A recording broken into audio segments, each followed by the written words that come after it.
Tere taas kõikidele Onkoloogika podcasti kuulajatele. Stuudios üllatus, täna ei ole 3 silma all Kristel ja Martin, vaid on hoopis Pille ja Kristel. Kristel ja Pille ja Martin on ka siin. Martin Reim, siis radioloog, kes on mees kui paljude ametite ja rollidega ja kellega me täna kõigepealt kindlasti tuttavaks saame. Aga enne veel, kui me Martin kaevume sinu sügavustesse, siis Pille, kuidas nüüd juhtus niimoodi, et ma siin reklaamisin välja, et teeme intiimse saate Martiniga ja palusin inimeste abi, et andke küsimusi, ma ei saa üksi hakkama ja ometi siin sa nüüd oled. Mis toimus? Ja siis ups on ju. Ja no tegelikult on niimoodi, et mul siin natukene elu viskas kaikaid kodaratesse ja käisin veinibordi opil. Taastusin sellest praegu hetkel, ülakeha on siuke kange, aga valged verelilved siis otsustasid ikkagi maha kukkuda. Nii et mu ravi lükkub nädalakese võrra edasi. Nii, miks nad maha kukkusid, mis sul toimus? Teeme nendele ka kiire update'i tegelikult, kes ei tea mitte midagi vahepeal toimunust. Pillel uuesti aktiivravi tsükkel käsil. Ühesõnaga karussell jälle käib. Minu karussell siis nüüd siis 8. korda ja seekord siis Vähiravifondi kingitud elu toel. Et hakkasin siis saama sellist ravimit nagu Jondelis, mis on tegelikult keemia, aga mitte nii väga tavapärane keemia. Ja sain seda siis, mis ma nüüd sain? 3 nädalat tagasi sain esimese nii-öelda elu eliksiiri, mitte keemia. Ja no eks see nii nagu ikka, et see keemia niitis mu maha mõneks päevaks, aga muidu tegelikult elukvaliteet ma saaks öelda, et on ikkagi väga heas toonuses. Aga nüüd siis jah, valged verelilved ikkagi otsustasid, et nad kukuvad alla. Ja see tegelikult on hästi selline sage keemiaravi puhul. Sest muidu olekski pidanud sul juba tegelikult eile hakkama järgmine see keemia manustamine on ju. Just. Et siis oli ettekujutus, et täna sa olen sellises väikses udus, tulen ma olen selles mõttes ravi tilk tilgub siis 24 tundi ja ma saan siis koju sellise udupeene seksika roosa aparaadiga, mis on siis pandud sellisesse ilusasse valgesse kotikesse. Et tegelikult hästi mugav, et ikkagi tänapäeva tehnika ikkagi on võimas. Aga ometi siin sa oled, lükati asju edasi, libled on maas. Just, libled on maas, päris kuskile rahvaüritusele ei lähe, et anname siis kehale nii-öelda taastumisaega. Ja oleme täna siin siis digitaalselt koos kõikide teiega, kes te meid kuulate. Just. Nii et hoiame jätkuvalt kõik Pillele pöidlaid ja elame kaasa ja see toetus, mis tegelikult on kogukonna poolt tulnud, see on ikkagi olnud kirjeldamata. Sellest me räägime veel eraldi. Ja, et see on selline asi, mis tahab ikkagi sellist väga tähelepanu. Nii et rõõmustame, saame siis ikkagi 5 silma all täna arutleda neid asju. Okei. Markus on ka, ärme unusta, Markus on seal kaamerate taga. 7. Ja, 7 silma, palju juttu, erinevaid teemasid ja hästi palju häid küsimusi meie kogukonna poolt ka. Nii et Martin, tere tulemast. Nii suur hea meel, et sa oled täna siin meiega. Tervist, tänan kutsumast. Räägis siis võib-olla natukene sissejuhatuseks ise või tõesti, kui ma hakkasin guugeldama ja vaatama, mida kõike sa teed, et mees väga paljude erinevate rollide ja ametitega. Kuidas sa ise ennast defineerid? Millega sa tegeled? Radioloogia on see suur märksõna, aga kes sa siis selline oled? Eriala poolest ma olen tõesti radioloog. Radioloog erineva sisu ja pädevusega, ütleme siis nii, et Eesti kontekstis me kõik saame väljaõppe radioloogidena, me oleme üldradioloogid, kes siis edasise tegevuse käigus subspetsialiseeruvad. Väike parandus, nüüd alles hiljuti on meil lisandunud ka subspetsialiteet nukleaarmeditsiini erialaga, et siis see on võimalik ka juba residentuuri läbimisel omandada.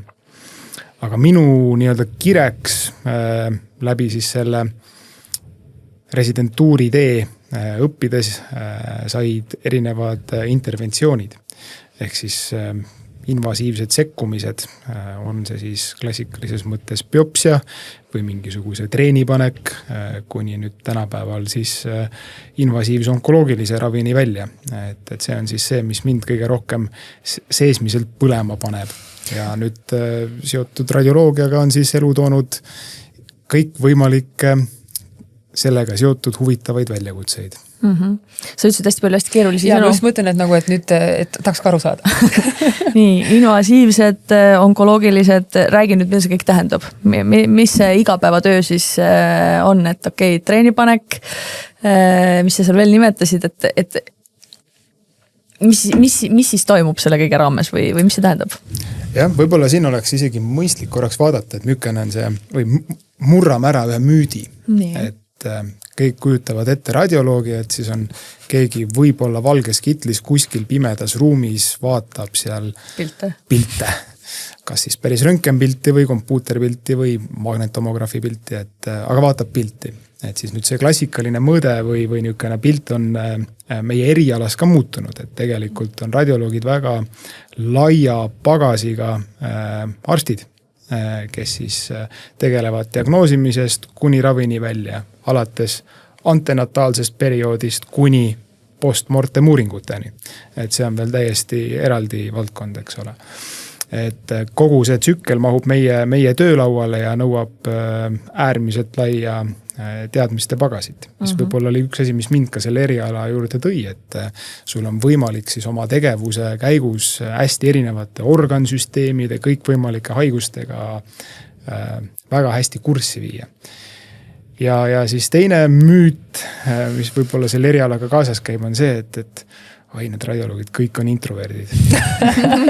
Et kardavad inimesi ja patsienti ja jooksevad minema, et päris nii ei ole. Seda suhtlemist on meil oma erialas ja eelkõige oma kolleegidega hästi palju. Et mõnes mõttes võib tõlgendada ka igat meie radioloogilist vastust kui ühte suhtlemis meediumit siis. Kuidas me edastame sõnumi vastuse küsimusele või olukorrale, mis siis kuskil organismis toimub. Aga nüüd minu jaoks kõige põnevam osa sellest radioloogiast oli just nimelt siis interventsioonide maailm, et eesti keeles kasutatakse ka sõna menetlusradioloogia. Ehk me menetleme midagi, teeme midagi oma kätega.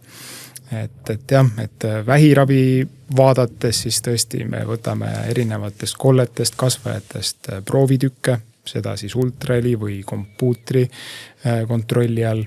Me saame aidata inimesi, kui on kasvaja leviku tõttu näiteks kogunenud rindkereõnde või kõhukoopasse vedelikku, siis paneme kõikvõimalikke treene, lahendame sapiteedes tekkinud paisu, mis iganes komplikatsioone võib siis tekkida, et see jõuab meie töölauale.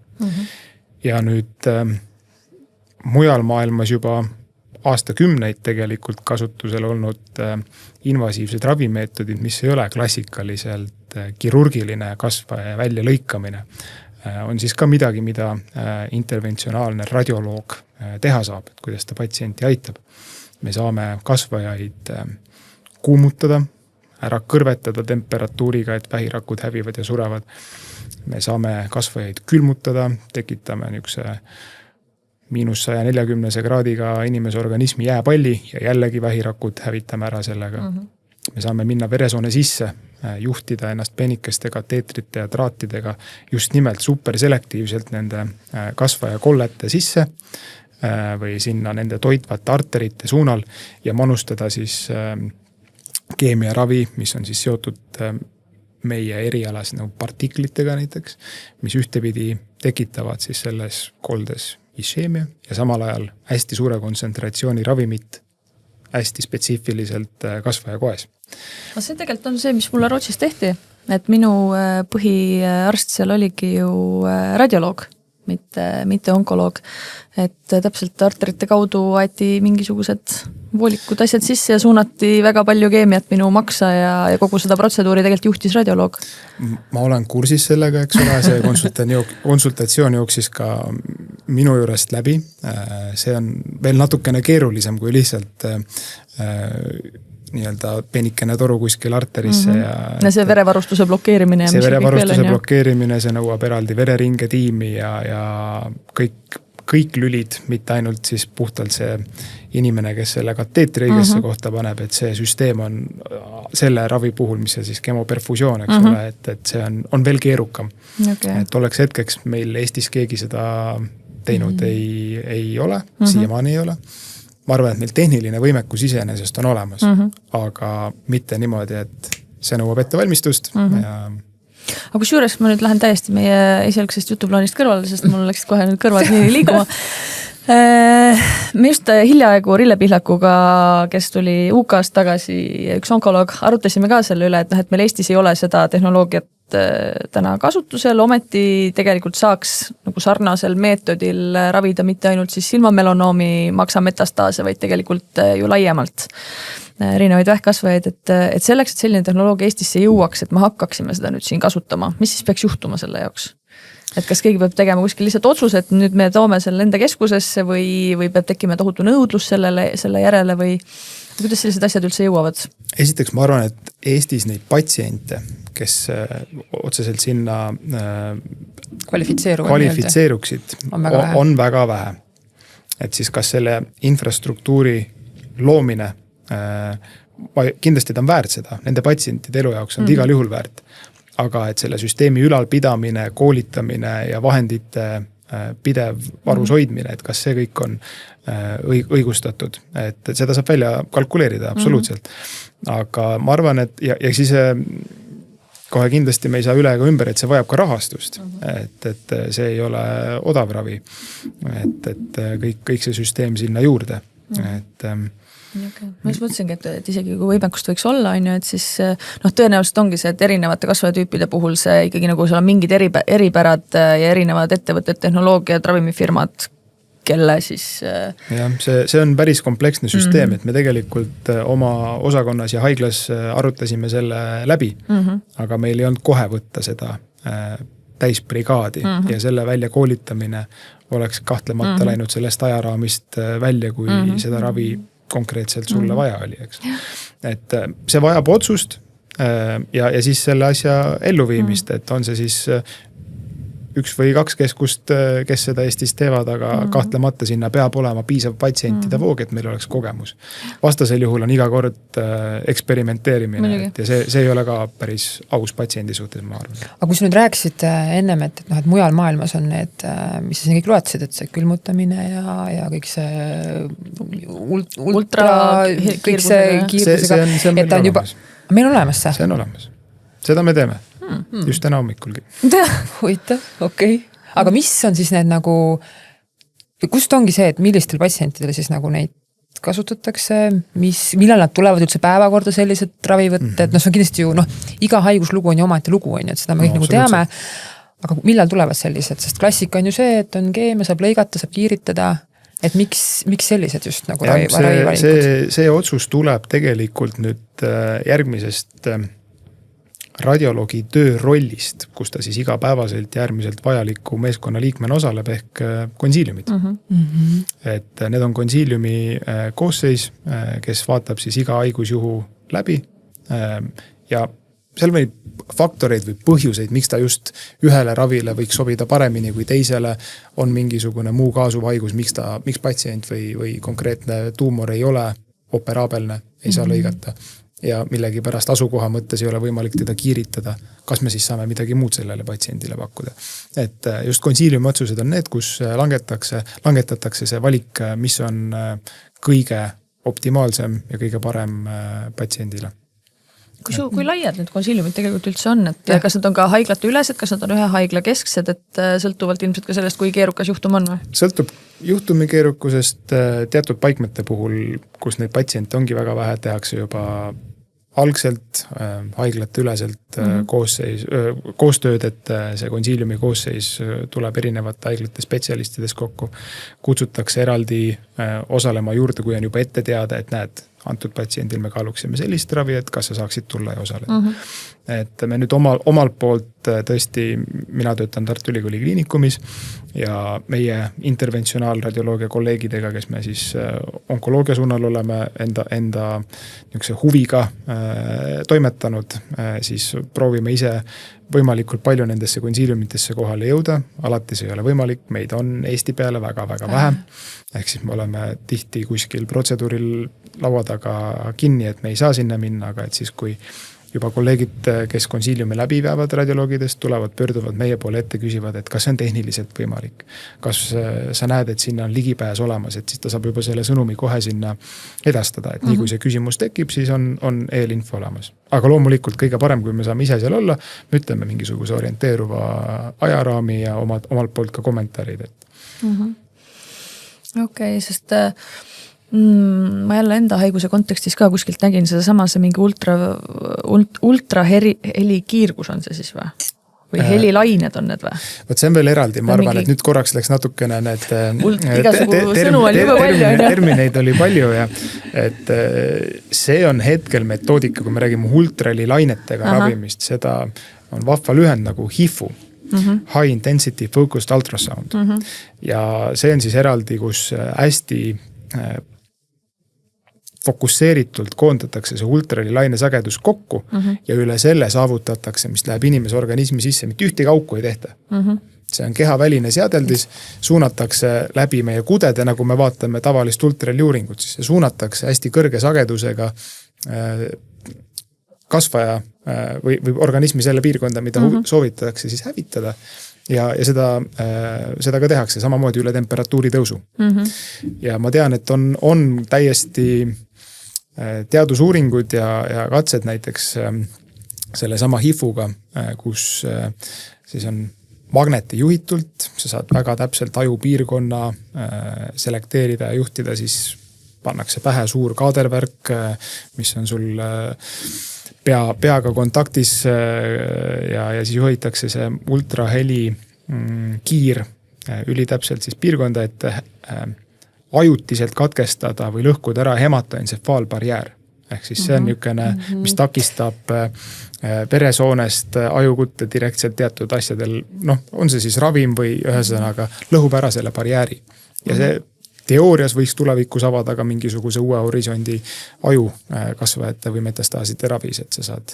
Okei, aga seda ultrahelilainetega, seda me veel Eestis ei tee, on ju? Seda me veel Eestis ei tee, et lähiriikidest, kus ta olemas on Soomes, et on paar keskust. Ma olen ise kunagi oma residentuuri ajal seal ka õppinud ja neid protseduure näinud ja kaasa teinud. Aga sellised on siis nagu põhimõtteliselt on ta nagu siis, või kuidas ta nagu käitub, kas ta nagu käitub kõikide kasvajate puhul või mingid koetüübid nagu siis neile ei sobi või et ühesõnaga. Kas sa saad kõiki lõhkuda sellega? Jah, kas sa saad kõiki lõhkuda või seal on kindlasti koetüübid, millele sa saad seda ravi teha ja tuleb vahet teha, et mis on siis nii-öelda ütleme klassikaline pehme koe-HIFu, mida sa saad siis neuroasjadel kasutada ja hetkel neuros on temal kliiniline näidustus on siis essentsiaalne treemor ravi, mida nagu täiesti rutiinis tehakse ja kasutatakse, et kogu see mis on essentsiaalne treemor? Ütleme, et lihtsalt sul on palju keerulisi sõnu, Martin. Palju keerulisi sõnu. Et ütleme, et on selline klassikaline juhteteed ajus lähevad justkui lühisesse ja siis inimesed ei suuda oma liigutusi kontrollida ja on selline niisugune klassikaline käte värisemine ja omapärane kõnnak ja kõik, eks ole, et see käib sinna juurde.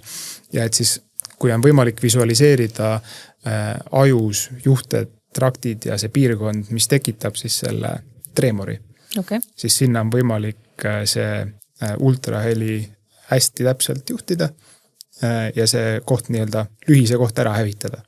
Et selle kohta on maru kiftidega emotsionaalselt ägedad enne ja pärast videot, kuidas patsient läheb sinna, teeb klassikalised joonistused, kuidas hinnatakse siis seda düsfunktsiooni, tehakse uuring ära, tuleb sealt istukile ja siis on kadunud. Et see efekt on kohene, aga see on alati patsientide puhul hästi variabelne, aga kihvt on vaadata, et sa saad sekkuda ja muudad nagu hetkega midagi paremaks. Et see on jälle niisugune minu jaoks hästi oluline osa sellest interventsionaalradioloogia töös, et ma saan koheselt selle suurepärase tagasisidet, kas midagi läks minu tegevusest paremaks. Aga praegu sind kuulates siis, kas on õige väita, et radioloogia võtab järjest suuremat tükki tegelikult ka vähiravis, kui me siiamaani oleme harjunud, et meil võib-olla mingi osa keemiast ja kõik me suudamegi juba natukene teistsuguste metoodikatega ravida ja kontrolli alla saada, et on küsitud siin korduvalt seda küsimust, millal see keemiaravi suudetakse siis välja suretada, et me ei peaks organismi mürgitama, vaid saaks kuidagi teistmoodi nendest kasvajatest jagu, et kui suurt rolli sa siin enda erialal näed?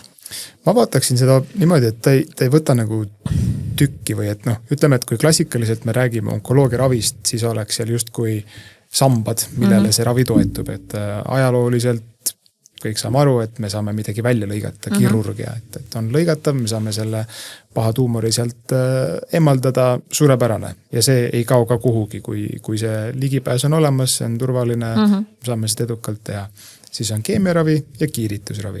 Ja nüüd, kui me vaatame nüüd, kus me hetkel oleme, siis ma arvan, et see interventsionaalne radioloogia on saanud selleks 4. sambaks, millele üks osa sellest ravist toimib.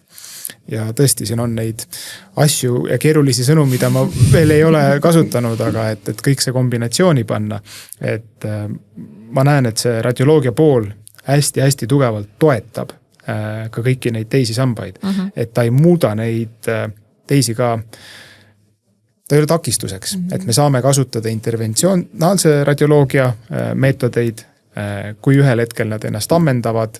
Ja see valikute nagu see võimalus on ju, et võimalused nagu lähevad. Annab lisavõimaluse. Võib-olla, ja teinekord ta muudab need patsiendid, kes mingil põhjusel ei ole tervistava ravi või kirurgia kandidaadid, või me räägime näiteks maksarakulisest vähist, et ei kuulu siirdamisele. Aga kui me saame interventsionaalse radioloogiaga seda kolde suurust piisavalt palju vähendada, siis ta järgmisel hetkel hinnatakse uuesti konsiiliumis üle ja kuulub sellesse ravigruppi. Et kõik see on võimalik ja ma arvan, et see on heas mõttes niisugune käsitlust muutev lisavõimalus ja see peab toimuma koostöös siis onkoloogide, onkokirurgidega, kõikide spetsialistidega. Jah, ja peas, et see koostöö seal toimub ja need konsiiliumid siin tundub mängivad ikkagi väga olulist rolli, on ju. Aga sa enne mainisid biopsiate teemat ka. Ma just sattusin rääkima ühe sama diagnoosiga inimesega nagu ma ise, et kes nüüd on 3., kes juba tegelikult aasta aja jooksul läheb Rootsi seda sama ravi saama Eestist. Ja lihtsalt tuli kuidagi jutu sees välja, et temal võeti maksast biopsia ka, et ta teab oma seda kõike nagu geneetilist, ma ei tea, mis pilti ka väga konkreetselt enda maksa metastaaside osas. Et kas sa seda oskad ka kommenteerida, et millal siis otsustatakse seda biopsiat teha ja millal mitte, et kas see on jälle see nagu ligipääsetavuse või nagu... See on alati üks pool, et mis tahes invasiivse protseduuri me teeme, sellel on omad riskid. Küsimus on, kas see invasiivne protseduur on vajalik. Et kui me teame, on algkolle või põhihaigus on teada ja ta käitub klassikaliselt mingi mustri järgi, siis kas see biopsia annab meile vajalikku lisainformatsiooni, kas ta muudab kuidagi ravikäsitlust. Et kui ta nüüd läheb sellele kemoperfusioon ravile, et kas nüüd sellest biopsiast midagi muutus? Pigem ongi võib-olla see küsimus, kui ma olen päris mitmetes USA gruppides, kus minu haigust siis ka patsiendid jagavad, et seal on, tundub üsna nagu levinud see, et inimesed pigem peavadki kauem oma ravi ootama, sest et biopsia on nagu vältimatu alati, kõigile tehakse biopsia, hinnatakse sealt pealt kõik need igasugused mingid mutatsioonid ära ja selle järgi siis ka pannakse paika see raviplaan, et seal justkui on see nagu mitte kas teeme, vaid kindlasti teeme enne me ei lähe raviga edasi, et võib-olla ongi veist teine koolkond. Et mis ma ise olen mõelnud, ongi see, et kui selle konkreetse ravi jaoks võib-olla ei olnud seda vaja, aga võib-olla mingites järgmistes faasides, ma ei tea, kuskil mingites ravimiuuringutes või kuskil osalemiseks, kui need õlekõrred hakkavad otsa saama, et siis tegelikult on ju hea, kui on ka mingit sellist infot olemas, on ju, et... Jaa, absoluutselt. Ma arvan, et meil onkoloogid tegelikult päris hästi mõtlevad selle peale ja neid tellitakse seda geenipaneeli sinna juurde just nimelt, et määrata ja võetakse biopsia selle eesmärgiga. Et olen töötanud Euroopas keskustes ja käinud koolitustel või olnud pikemat aega kuskil koha peal, kus tõesti see biopsia on võib-olla natukene enam ka vaheetappides kasutusel, kus hinnatakse siis neid vahepealseid etappe biopsiaga. Et see ei ole ainult selle esimese diagnoosi saamiseks, vaid ka tõesti vahepealse niisuguse ravivastuse hindamiseks või kas on toimunud mingisugune mutatsioon, et me peaksime tegelikult oma lähenemist muutma. Okay, ma usun, et me liigume ka sinna suunas, aga võib-olla hetkel ta veel nii laialdaselt ja rutiinselt kasutusel ei ole. Sest tõesti, silmaga oli see sama lugu, et ma olin enam-vähem hoopi sinna kiirituslauale või pandi silma see kiiritusplaat. Olin sinna sellele protseduurile minemas ja siis nagu vahetult enne seda ma küsisin oma arsti käest, et kuulge, ma kuskilt lugesin, et tegelikult nagu USAs võetakse silmast ka seda biopsiat, et kas seda saab hiljem ka võtta, siis ütles, et seda saabki võtta ainult enne seda, kui sul see esimene kiiritus ära toimub, et hiljem ei saa, nii et sinu puhul on rong läinud ja me Baltikumis üldse kuskile ei võta silmast seda biopsiat. Et siis korraks oli nagu see tunne jälle nagu patsiendina, et issand, aga äkki ma nagu jään milleski nüüd ilma, et meil ei ole mingit infot minu kohta, kuidas mind ühel hetkel aidata, et lihtsalt nagu ma mäletan seda tunnet. Ja lõpuks, mis mind päästis, oli see, et päästis. Silma tuli uus kasvajakolle tagasi, mida ei olnud veel kiiritatud ja siis me saime selle biopsia koos silma eemaldamisega võtta. Et see on täna jälle see põhjus, miks, ma ei tea, Tanel Mahlakõiv saab uurida minu võimalikku nagu mingisugust rakuravi. Kui mul seda materjali ei oleks, on ju, et siis tegelikult me ei saaks neid asju üldse uurida. No, see on jälle mitme teraga või otsaga asi, eks ole, et ühtepidi sa ei tea, kuhu seda ravi edasi lükata, kuni selgub, kus me siis selle biopsia võtta saame.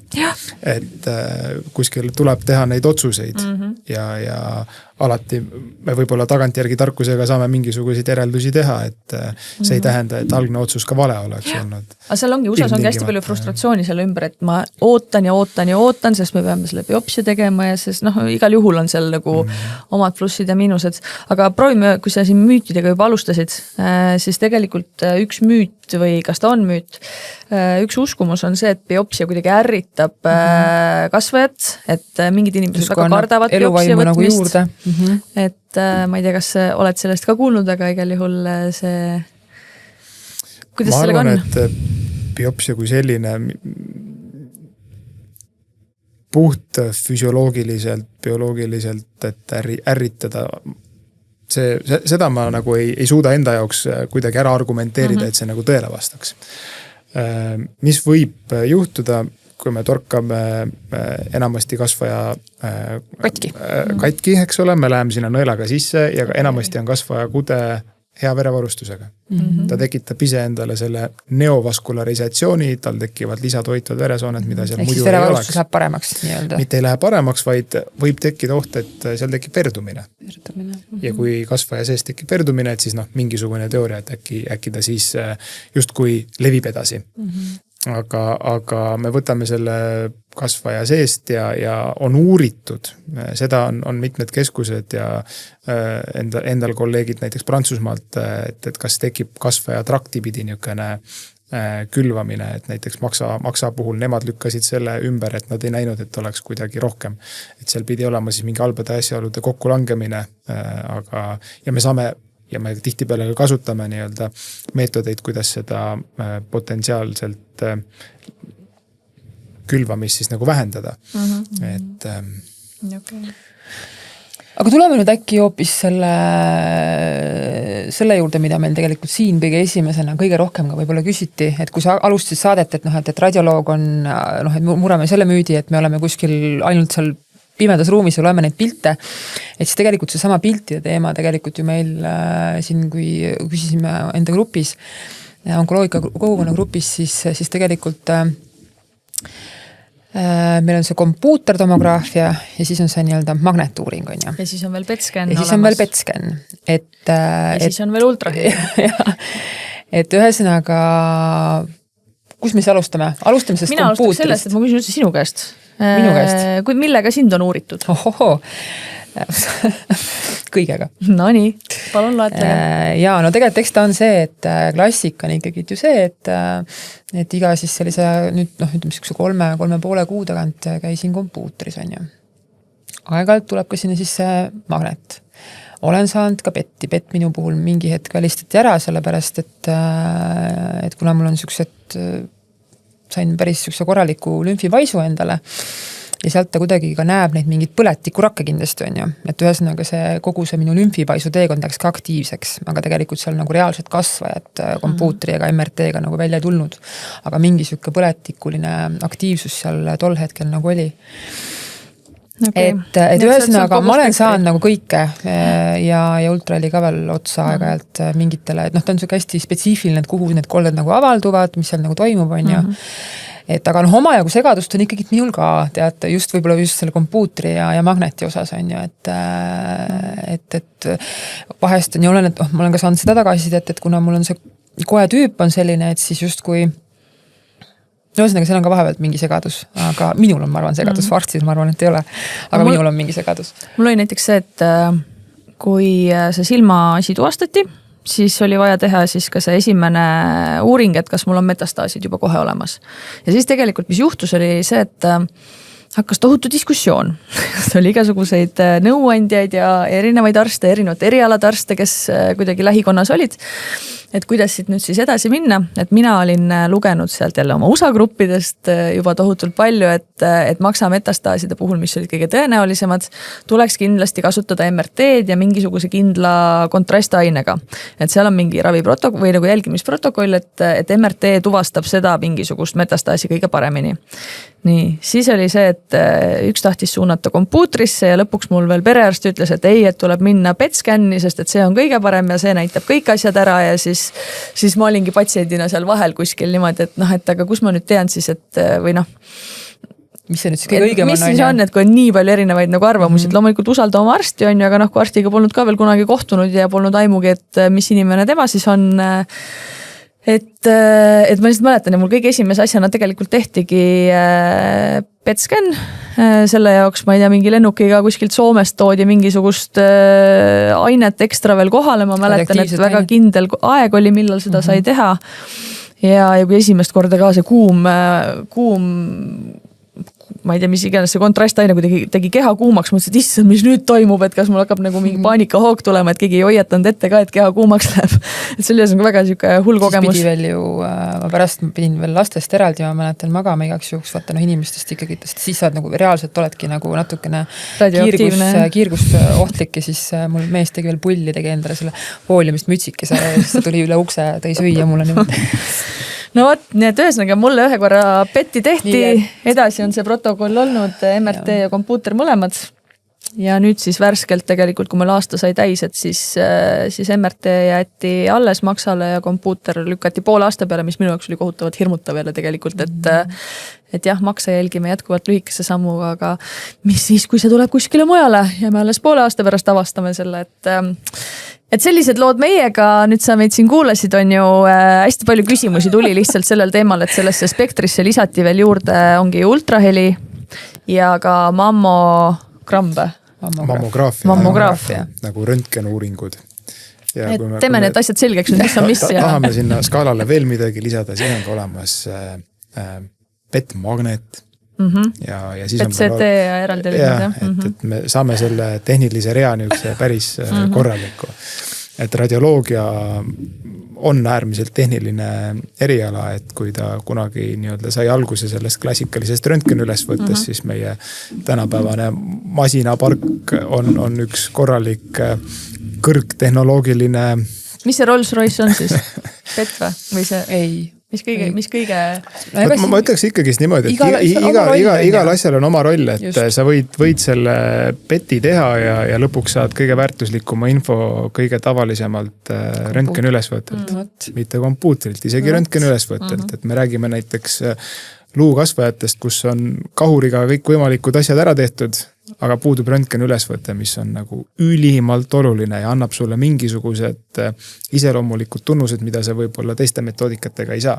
Ehk see valik sõltub, mis infot me saada tahame, et ei maksa midagi üle hinnata ega ka alahinnata selles aga võib-olla sa natukene siis avadki neid, et mis juhtudel või kas seda saab kuidagi natukene nagu või kus panevad arstid nagu kokku, et nad teevadki vaata nii, et nad panevadki kõik nii-öelda tuled rauda on ja, et see on minu puhul on ju see, et mingit pannaksegi. Ja sa tõid oma näitel ka tegelikult väga hästi välja, et mingil hetkel maksa, tahad sa jälgida ja uurida ja hinnata ka dünaamikas magnetiga, mingid kolded tulevad ainult seal nähtavale, eriti hea, kui sa saad seal kasutada maksaspetsiifilist kontrastainet, ehk see sama, mida sa sealt foorumitest tõenäoliselt lugesid.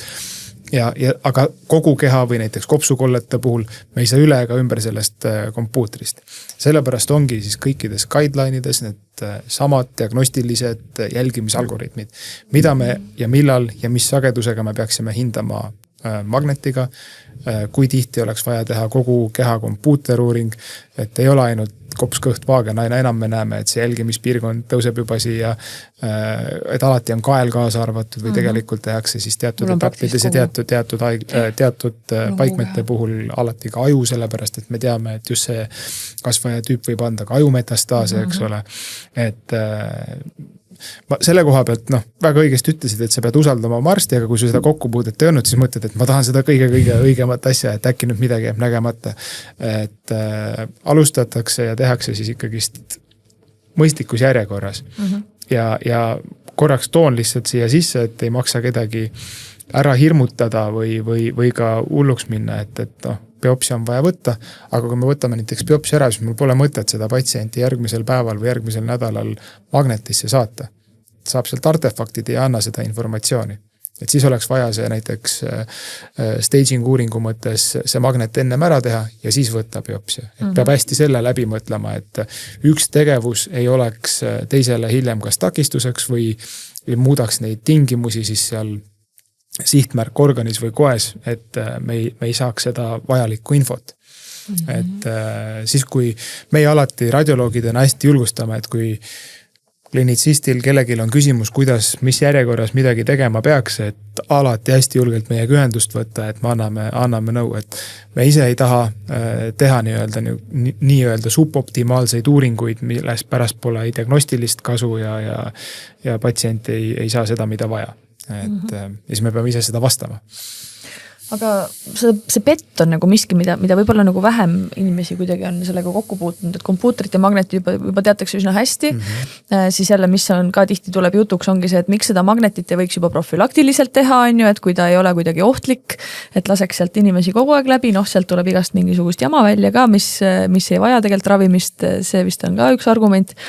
Ja teistpidi jälle, et nagu miks me seda, mida on küsitud, et kas me siis ei suudaks kompuutri asemel magnetit teha, kas nad nii erinevalt näitavad, et kui üks on ohtlik ja teine ei ole, siis miks me ikka seda kompuutrit teeme ja kas kompuuter on üldse ohtlik on ju, või nagu mis hetkest ta muutub sulle kuidagi ise selliseks tuli jälle väga palju huvitavaid teema küsimusi, mis hakkavad igal... Ühes lauses mingi 10-15 küsimus. Jah, kus me pihta hakkame? Et kõigepealt PET.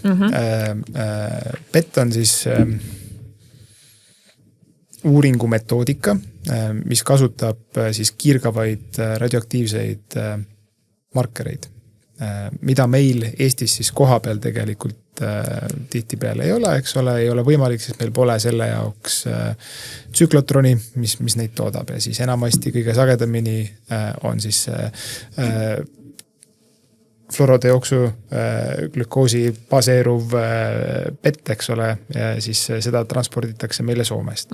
Ja see on väga lühikene ajaaken, siis seal hakkab see poolväärtusaeg, järjest väheneb see radioaktiivsus, mis annab meile selle metapoolse fookuse, mille me siis paneme kokku kompuuteruuringuga ja need kaks omavahel siis nagu justkui üksteise peale liimides või fuseerides me saame siis selle anatoomilise lokalisatsiooni, kuhu seda märkainet inimese kehas kogunes. Aga see märkaine nüüd konkreetselt selle FTG PET-i puhul võib koguneda väga erineva põhjusega. Selle põhjuseks võib olla põletik. Näide selle lümfistaasi. Või võib olla ka täiesti kopsupõletik või sinusiit, nohu, eks ole. Ta võib hakata kogunema lihasaktiivsuse pärast, et meil õppeprotsessis väga hästi näidati, et inimene tuli uuringule, aga võib-olla ei olnud nii hästi informeeritud, tuli jalgrattaga. Ehk siis see piimhappe kõik lihased särasid sellepärast, et metaboolne aktiivsus oli ilusti üleval, et kõik pisikesed asjad, eks siis see info, mis me sealt võime saada, ei ütle meile spetsiifiliselt, et see on nüüd kasvaja ja see on nüüd põletik. Ehk ta annab meile metaboolse aktiivsuse fookuse, mille me peame siis panema kliinilisse konteksti. Kas seal on teada pahaloomuline kasvaja, kas me üritame mingi olemasoleva kolde kohta saada lisainformatsiooni, et me oleme näinud tema varasemat radioloogilist pilti, aga me ei tea nüüd, kas see on nüüd näiteks lõikusjärgne arm, on tekkinud niisuguse imeliku kujuga armkude või on seal nüüd siis retsidiivtuumor. Ja võt seal võib ta olla nüüd nagu selline võtmetähtsusega, et nii-öelda game changer, et näed, see ei ole enam tavaline arv, et siia on vaja sekkuda, siin on kas korduslõikus, kiiritusravi, mida iganes. Ühesõnaga me saame seda vahet teha. Et PET on kahtlemata äärmiselt hea töövahend. Aga mitte ainult üksi on. Ja mitte ainult üksi, just, et sinna on vaja seda konteksti ja me peame oskama seda erinevates situatsioonides tõlgendada ja see ongi siis see radioloogi töö ja et see info ka kuskilt meil kättesaadav oleks. Haigusloost, saatekirjalt, esitatud küsimuse näol, et see on ülioluline. Ja PET-il on ka neid märkaineid hästi erinevaid, et mida mille puhul kasutatakse, et ei ole ühe märkainega kõikidele võimalikele haigustele, et see muutub ja siinkohal ka kolleegid nukleaarmeditsiini seltsist on tubli tööd teinud ja taotlenud just nimelt Tervisekassalt neid uusi lisavõimalusi, et oleks võimalik siis trakteerida väga spetsiifiliste markeritega just nimelt neid aktiivseid koldeid, mida me ühe või teise kasvaja puhul teada saame. Et võib-olla selle tavalise FTG-petiga see nähtavale ei tule, aga kasutame teist märkainet ja meil säravad need luumetastaasid seal vastu, eks ole. Ja see on hästi oluline, et me siis kasutaksime niisugust metoodikat õigel eesmärgil ja ei paneks sinna ka jälle teistpidi ebaloomulikke ootusi. Aga PET-i vist, kas mul on õigus või ma eksin, et PET on neist kõigist nagu kõige ma ei tea, ohtlik on õige öelda, aga kõige nagu suuremaga nagu kõrvalmõjuga organismile või? Et seesama see radioaktiivnaine ja kõik on ju, et loomulikult on kasu ja kasutegur ja ohud on ju kõik kaalutud läbi, aga kui neid lihtsalt nagu panna skaalale ja kui magnet mingisugust kiiritust endaga kaasa ei too, et siis kas PET on neist nagu kõige nii-öelda, ma ei tea, kas mis on siis õige, mürgisem? Mürgine selle kohta vast öelda ei saa, aga et seal on nagu 2 kiirgusallikat, et seal on esimene siis näiteks nii-öelda kiirgav marker, mida süstitakse, manustatakse ja siis teine on veel see uuring, mis teostatakse kompuutertomograafi näol. Ja maailmas tõesti on aina enam ka seda PET-magneti kasutamist. Ja kui nüüd võrrelda siis seda magneti ja kompuutertomograafi rolli, loomulikult üks kasutab ioniseerivat kiirgust, mis on potentsiaalselt ohtlik, seda me ei väsi radioloogidena kordamast, et me peame tegema näidustatud uuringuid ja MRT, mis siis ei kasuta kiirgust, et seal on hoopis teised füüsikalised alused. Aga nendel on oma pildi tekke ja ütleme siis eraldusvõime puhul ka nagu erinevad tugevused ja nõrkused, et mingit infot me saame kindlasti just nimelt selle kompuutri pealt paremini. Ja tahes-tahtmata ka kättesaadavus, et me ei saa kõike just nimelt kõiki saata PET-uuringule või ei ole mõistlik kõiki magnetisse saata, et kogu keha magnetskännid, mida nii mõnelgi pool kommertsiaalselt sellise natukene sellise vähi mures patsientidele serveeritakse, kui et näed, nüüd vaatame kõik ära, et midagi ei ole, siis seal tegelikult on ka väga palju müra. Ja kui siis sellele tegelikult järgnevad muud uuringud, mis seda välja ei too, mis samamoodi kasutavad kiirgust või tehakse mingisugune interventsioon, mille käigus saadakse tüsistus, et kas siis see oli nüüd seda kõike väärt, et Okei. Aga see küsimus oli ka siin veel põimitud sellesse suurde segasesse lausesse, et miks siis ei võiks meil olla hästi palju neid MRT-masinaid ja inimesi ka profülaktika mõttes sealt läbi lasta ja juba tänu sellele varakult avastada kasvajaid enne kui kaebused tekivad ja nii edasi, et kuidas sina seda näed?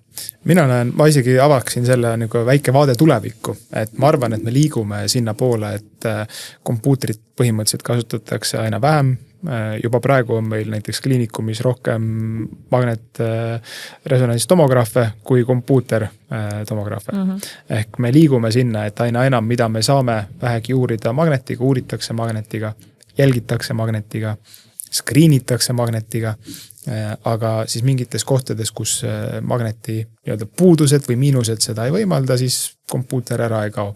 Ja erakorralises situatsioonis tuleb meil siis see polütraumaga patsient, et me ei saa teda 40 minutiks tomograafi kinni panna, võttes sellega väga tõsised riskid, meil on vaja kiiresti. Kompuuterscann on sekundite küsimus ja magnetis alla 20-minutilist sekventsi kannab. Ja ma just mõtlen enda peale, kui mul see tehakse ju mingite piirkonna nagu tsüklitega, on ju, et põhimõtteliselt on, mul oligi vist pea, siis on kuidagi siit, nii et kolm osa läks mul nagu isegi 4. Ja see oli nagu tohutu aeg, mul oli pool päeva sisuliselt, vahepeal oli mingi puhkepaus seal vahepeal, et see on nagu meeletu aeg, et see on kõige hullem asi üldse.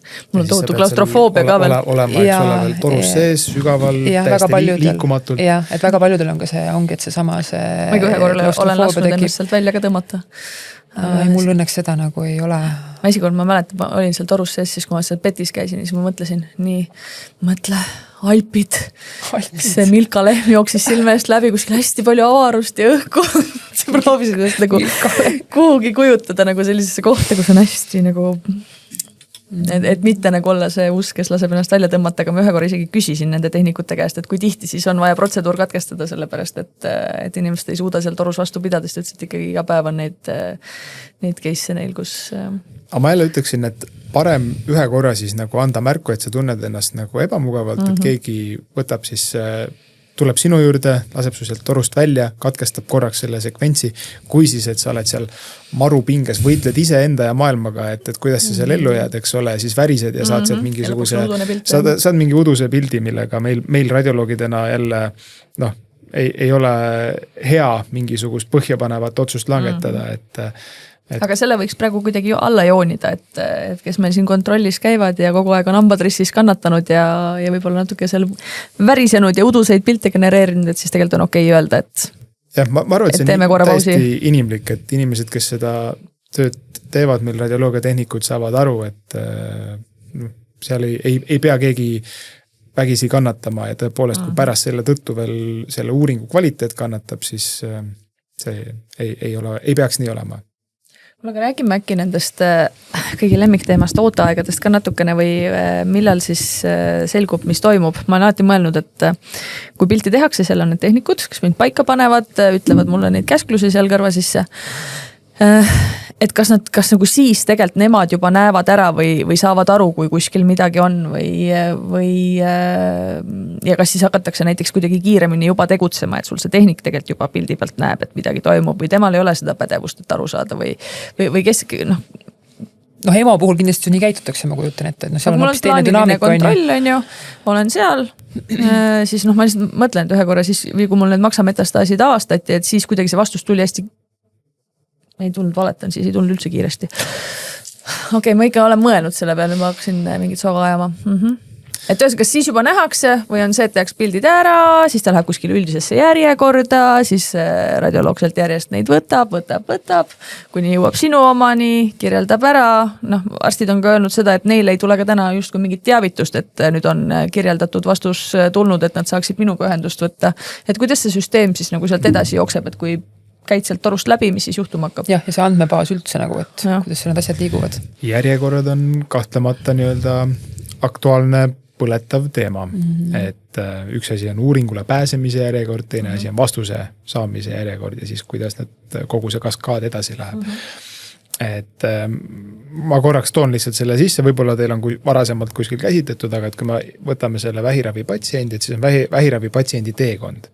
Ja siin on tegelikult kokku lepitud Eesti üleselt, erinevate haiglate üleselt, missugustes ajaraamides patsient peaks nende etappide vahel liikuma. Ja haiglad ise jälgivad seda, mõõdavad seda ja kui me nüüd võtame sealt välja nüüd siis selle radioloogia osa, siis mis on see ajaraamistik, kui tuleb vähikahtlusega patsient, tuleb ta perearsti juurest või EMO-st, peaks saama endal siis need esmased radioloogilised uuringud tehtud, kui kiiresti peaks ta jõudma konsiiliumisse, kui kiiresti on vaja võtta biopsia ja teha ja siis uuesti tehakse see raviotsus, eks ole, et see on niisugune sammude jada. Haiglate vahel ilmselt see töökorraldus natukene erinev, uuringute vastamise aeg on erinev, võib olla hästi tihedalt seotud tööjõu olemasoluga, puhkuse perioodiga, sest et kujutate ette, et meil on osakonnas on 50 või 60 radioloogi, kõik tahavad ka inimlikult oma puhkuse aegasid mõistlikul ajal veeta ja pidada, mis on normaalne, aga et ega see koormus siis kuskilt sealt ära ei kao. Ja samamoodi, kui mõnes väiksemas haiglas võib-olla on ainult 2 radioloogi, 3 radioloogi, nemad lähevad ka puhkama ja siis tuleb kogu selle haigla, Eestis on väga, väga hea olukord, on meie oma pildipank, kuhu kõik radioloogilised uuringud saadetakse ja võimaldab meil siis teleradioloogiliselt vastata ja pääseda ligi ka teiste haiglate uuringutele. Ja siis, kui selle muu haigla 3 radioloogi näiteks puhkavad, tuleb kogu see koormus jälle siis kuskile haiglasse juurde. Ehk siis see tööintensiivsus justkui võib ka hüppeliselt nendel tundlikel perioodidel suureneda ja siis ka sellest kohe tekivad vastamises järjekorrad. Aga see ei ole vabandus. Sellegi poolest me oleme kokku leppinud need ajaraamid, kui kiiresti peaksid olema uuringud vastatud, kuidas peaks see patsiendi käsitlus siis sellel teekonnal võimalikult sujuvalt ilma mingisuguste viivituste ja kadudeta liikuma. Et siin see ei ole ideaalne.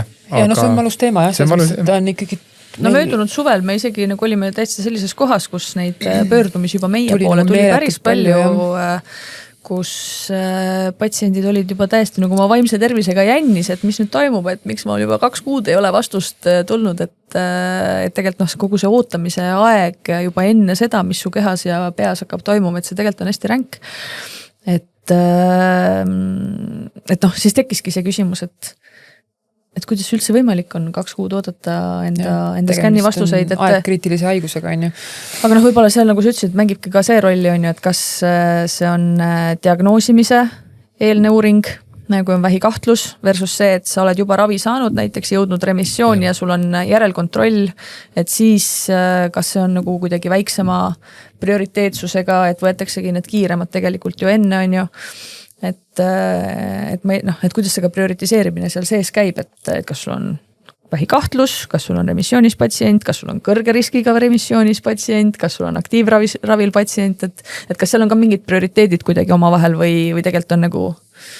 No selles mõttes kindlasti see esmadiagnoos on aegkriitilisuse mõttes võib-olla prioriteetsem natukene selles mõttes, et kui sealt midagi ei tule, siis kogu see muu kaskaad ju ka ei käivitu või ei lähe edasi. Nüüd, kui patsient on ravi saanud, siis teinekord me näeme ka seda, et me võime ju selle vastuse järgmiseks päevaks või samal päeval ära kirjutada. Ja siis tehakse võib-olla veel järgmine skänn ka ära. Ja me ei näe kuskil mingisugust nagu vahepealset, et oleks toimunud midagi. Et kui sellele siis järgne, et siis see ongi see, mida me jälgime ja mida me prioritiseerime. Et ma ise näen, et meil süsteemis võiks olla just nimelt nagu vähipatsientide lõikes selline ka nagu oma triaažisüsteem, et me saaksime seda markeerida. See võiks tulla saate infolt automaatselt, et ta jookseb meil nagu süsteemis taustal. Et kui kiiresti ühele või teisele uuringule siis kas seda vastust oodatakse, kui kiiresti ja prioriteetselt ta meil uuringule pääsema peab.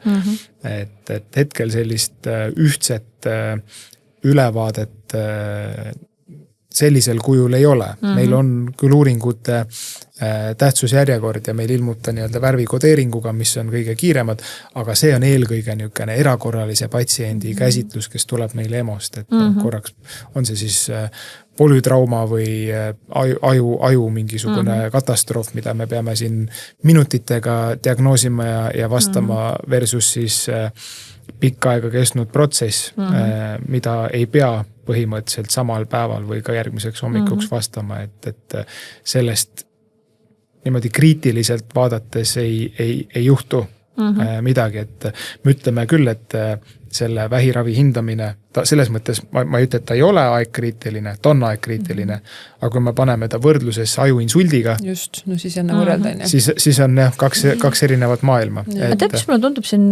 mõeldes veel tagasi sinna eelmise suve peale, et jälle me jõuame ühte samasse punkti alati tagasi ja see on kommunikatsioon ja ootuste juhtimine.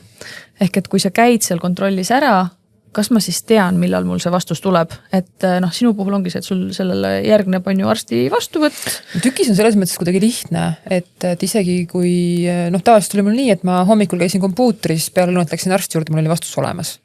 Või siis on juba arstiga kokkulepe, et sa käid ära, mul on vastuvõtt siis sellel päeval ja sa saad vastused ja seal on ainult paar päeva vahet.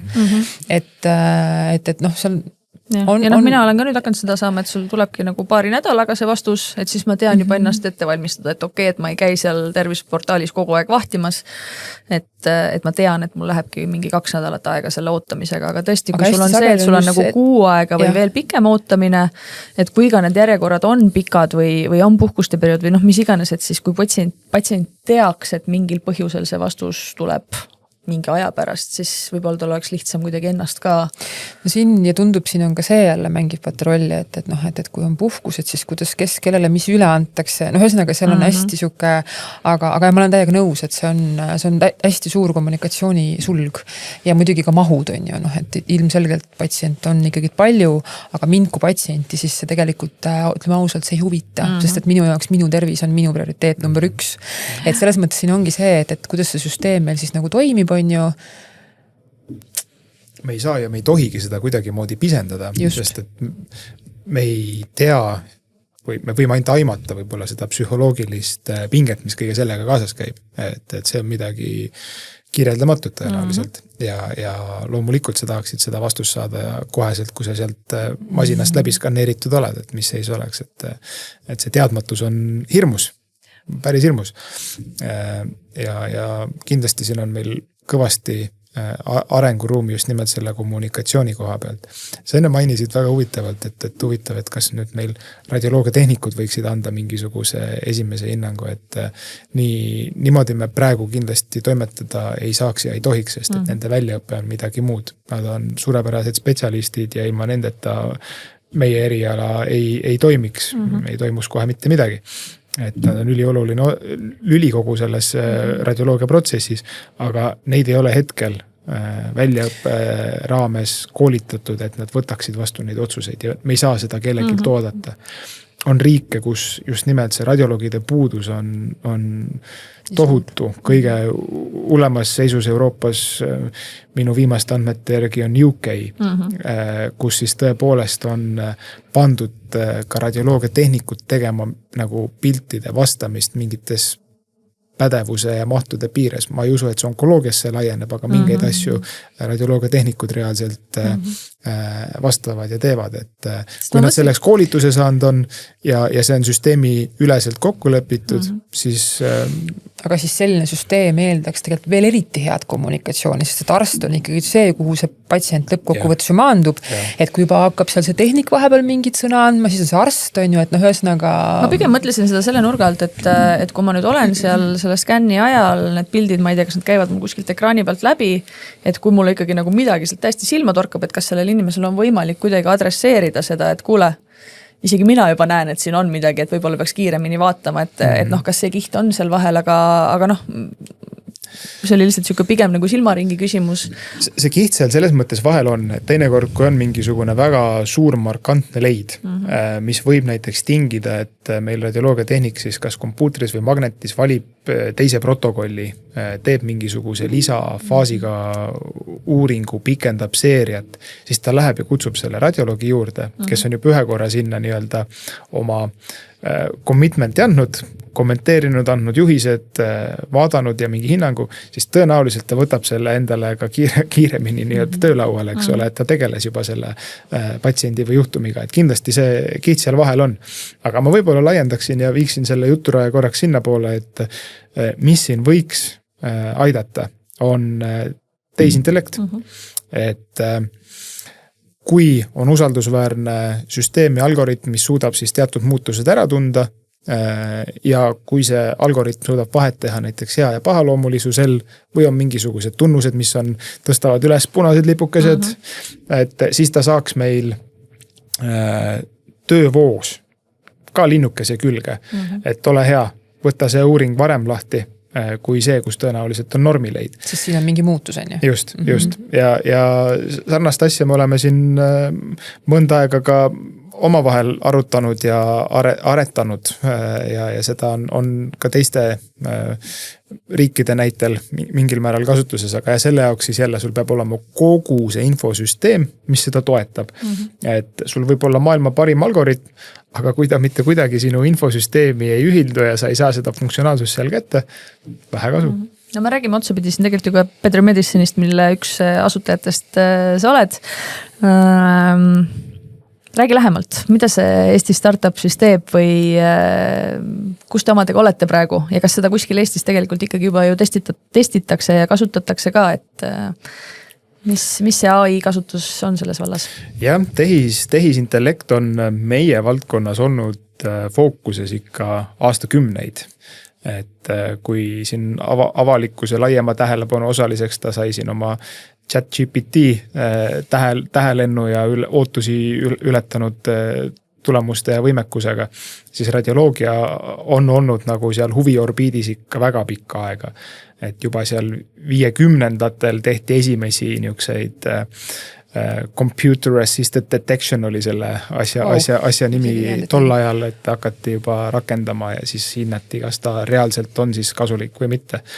Ja nüüd siis tehisintellekt on nagu sinna avanud täiesti uue dimensiooni ja mõnes mõttes ka ootusi, mis kohati on haibitud, kohati on põhjendatud ja siis tegelikkuses me oleme kuskil siin vahepeal.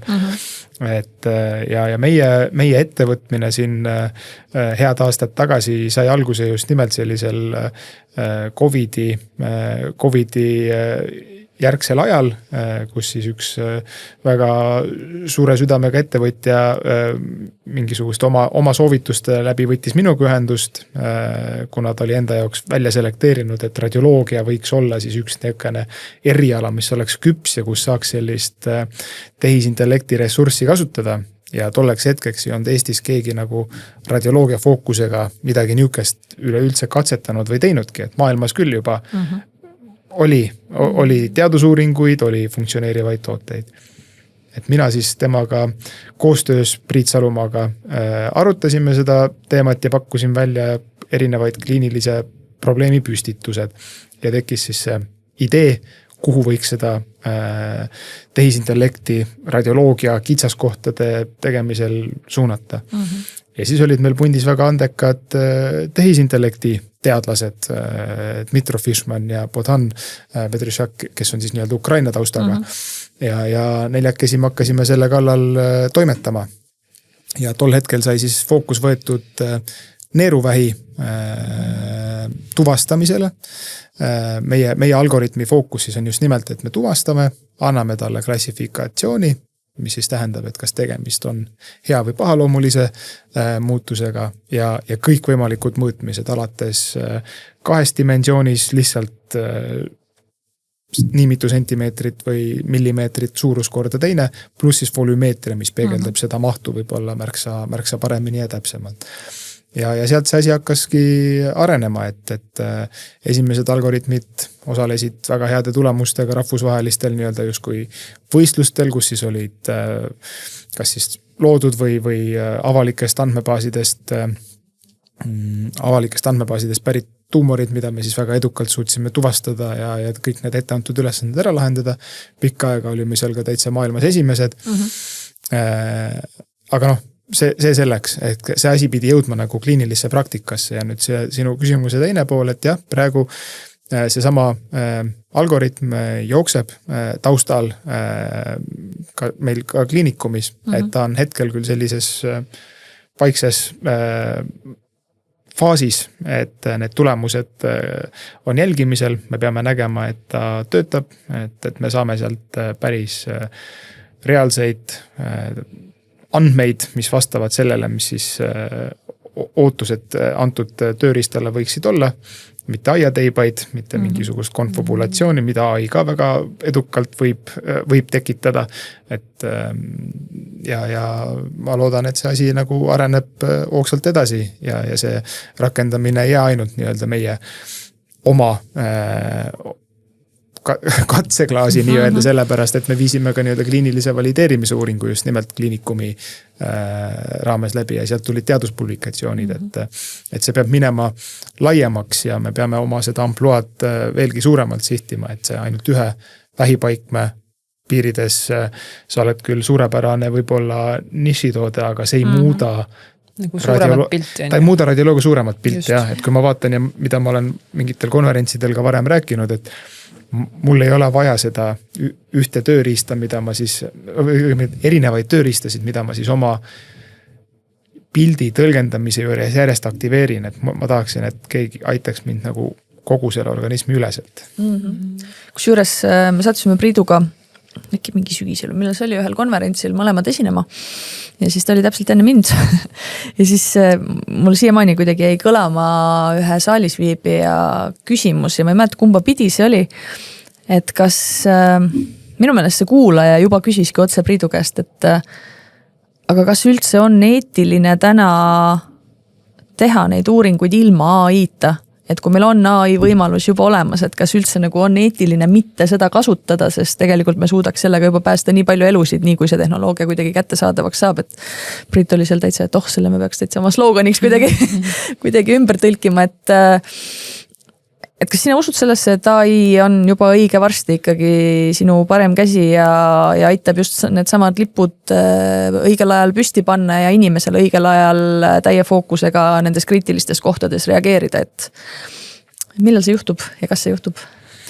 Arvan, et keegi ei oska seda daatumit siin niimoodi paberile panna ja allkirjaga kinnitada, et vot selleks ajaks. Ma arvan, et see kindlasti juhtub ja mina olen selles osas niisugune positiivse ja heas mõttes ootusäreva suhtumisega, et meil on seda abi reaalselt ikkagist vaja, et just nimelt nende kasvavate mahtudega toime tulla, et meil ei tule nii kiiresti inimesi peale, kes kogu selle töö läbi ampsaks, kui palju meil piltuuringute see maht iga aasta nagu kasvanud on. Et see hüpe on olnud ikka siin 10 aastat tagasi vaadates päris sirge tõusutrendiga ja jätkub. Et sealt enam tagasi ei minda selles mõttes. Et ma arvan, et AI hetkel on sellisel kõik on niisugusel äraootaval seisukohal, et kust nüüd see läbimurre tuleb ja mille pealt see läbimurre tuleb. Et meil on tuhandeid teenusepakkujaid ja väiksemad või suuremaid firmasid turul, kes siis üritavad oma seda niši või kohta leida, aga mis nagu päriselt seda kliinilist väärtust hetkel juurde toovad, et neid on kindlasti vähem. Et kui see kliiniline väärtus sinna lisandub, mis on ka pedermeditsiini puhul ülimalt oluline, siis ta tuleb kasutusele. Siis mina kui radioloog tahan seda tööriista ja kui ta muudab mu elu nii palju, et ma ütlen, et pagan, et ma ei taha enam ilma selleta töötada, siis sellel asjal läheb väga hästi ja see muudab võib-olla kvalitatiivselt, kuidas me oma tööd teeme. Arvan, et sellisel kujul, et ta meile niisuguseks teiseks silmapaariks muutub, see on siin järgmise 5 aasta, 10 aasta küsimus. Aga jah, et siin on äärmiselt oluline, et me oskaksime neid ohtusid ka näha ja pimesi kõike ei usuks, et see on ülimalt oluline. Selle jaoks on vaja harida meid endid radioloogidena, et me teaksime ja me mõistaksime, kuidas neid tooteid ühtepidi on arendatud, mis on nende tugevused, mis on nende nõrkused. Et kui inimene teeb vigu, radioloogid teevad vigu, teised arstid teevad vigu, samamoodi teevad teiste erialade inimesed vigu, et siis tegelikult AI teeb ka vigu. Ja kes on selle AI põhimõtteliselt treeninud? Inimene. On see sama inimene. Nüüd hästi tore oleks, kui need vead tekiksid erinevates kohtades. Et ei kattuks, et inimene tunneb ära need kohad, kus tehisintellekt võib täiesti pange panna ja tehisintellekt tunneb ära selle koha või aitab selle koha pealt, kus inimene lihtsamalt viga teeb. Et siis oleks nagu päris hea match ja see muudaks nagu meie tööd paremaks. Aga toomegi korraks siia sisse selle, et see radioloog on kõigest inimene ja see eksimisruum on seal alati taga, on ju. Et kuidas toimub siis see pildi lugemine? Kuidas see nagu, ma mõistangi, et see on nagu täiesti nagu erinev dünaamika üldse, mida me vaatame nagu, aga meil on ka paraku neid kogemusi, kus midagi jääb märkamata, on ju, sealt esialgselt kompuuterpildilt, on ju, ja siis tegelikult asi võib eskaleeruda. Et kuidas see kõik käib? Töövoog kui selline. Pildi vaatamine enamasti siis, kui me räägime diagnostika poolest, me istume oma tööjaama taga. Meil on ees, ma arvan, et 4 monitori tavaliselt. Vist ongi iga külje alt nii-öelda siis need kõik siuksed vaated seal. Erinevad vaated ja, et kui me võtame siis nagu 3-mõõtmeliselt, et me vaatame ristikihti, vaatame just kui otse patsiendi poole ja siis me vaatame külje pealt ja siis me vajadusel saame kõiki neid nurkasid seal veel muuta. Me võrdleme, kui me räägime just nagu onkoloogia koha pealt, äärmiselt oluline on võrdlemine. Eks sa ei jää nagu sinna kõige värskemasse uuringusse kinni ja sa võrdled eelmisega, kui on, jah, aga mitte ainult eelmisega, võib-olla hoopis 4 uuringut tagasi tehtud uuringuga, sellepärast et see dünaamika on üli väike. Et 2 uuringu vahel on see mõõtmise erinevus näiteks 1 millimeeter või pool millimeetrit. Aga kui me võrdleme, läheme ajas veel tagasi, siis tegelikult on näha, et on niisugune hästi aeglane kasvutendents ja tegelikult on kas suurenemine või siis ka nagu vähenemine, eks ole, et ei pea ainult ühtepidi olema. Ja siis, kui meil on need uuringud seal oma töölaual lahti, hakkame siis seda reaalselt oma silmadega vaatama ja ajuga protsessima, eks ole, et me oleme ära õppinud tundma mustreid, tunnuseid. Mul üks väga-väga hea kolleeg kliinikumis ülimalt kogenud kopsuradioloog ütles, et tead Martin, et kui sa oled üheks oma eluetapiks vaadanud ära niivõrd palju kopsupilte, siis sa ei näe enam seda kopsupilti. Sa näed ainult seda, mis seal olema ei pea. Et sul ajus toimub mingisugune väga huvitav niisugune pöördmuster, et sa näed seda patoloogiat, et ta torkab sul kohe silma, et vot nii, siin on midagi vale. Ja siis sa hakkad fokusseerima, et mis siin valesti on. Ja kui ma mõtlen, kuidas mina näiteks vaatan tavalist uuringut, et ma võtan ta lahti, ma teen esimesena ühe niisuguse üsna kiire scrollimise ülevalt alla, et mul on kogu see maht silme ees. Ja siis ma lähen hästi detailselt fookusesse, et ma vaatan alati ühte kopsu korraga, siis vaatan teist kopsu, siis ma võrdlen seda eelmise uuringuga, siis ma võtan järgmise organi, et käin nagu organi kaupa, et ma arvan, et meil kõigil on mingisugune oma süsteem välja kujunenud, järjekord, kuidas sa midagi ette võtad ja siis sa käidki nad ükshaaval järjestikku läbi. Üks asi ongi see, et kes on see maksa MRT, et see piirkond on üsna kitsas, on ju, mida vaadata, aga siis on see, et sul tuleb järgmine kompuuter, siis pead nagu tervet keha põhimõtteliselt vaatama, on ju. Et lihtsalt see mahu vahe on nagu suur. Kui kaua nagu ajaliselt võtab üks patsient, ütleme, üks organ versus nagu mingi terve ülakeha või terve kehaskan? See on hästi erinev. Ma arvan, et siin ei ole nagu niukest, et sa võid ühe selle esmase või ka onkodünaamika kallal, mis on väga keeruline, kus sul on näiteks hästi palju erinevaid metastaase, võib-olla mingid asjad on ravivastuses, mingis asjad on progressioonis, siis sa võrdled neid, sa võid vabalt seda ühte uuringut tund aega, 1,5 tundi lahata ja analüüsida. No, minu case on peavalu, ma kujutan ette. Seal on veel omakorda mingi hunni kiiritus tausta veel olju ja siis... Teinekord istud seal ja mõtled, et nii, mis ma nüüd sinna kokkuvõttesse siis kirjutan? Kas nüüd see, et pooled kolded on muutunud väiksemaks ja midagi on läinud suuremaks, et mis ta siis on? Et on segatüüpi vastus, eks ole. Ja siis sa paned selle kirja ja ma arvan, et see on jälle nüüd see kommunikatsiooni ja suhtlemise roll, et mõnel tuleb see paremini välja, mõnel tuleb see kehvemini välja. Kuidas sa ennast väljendad? Mis on see kokkuvõte, mis siis sinna saab?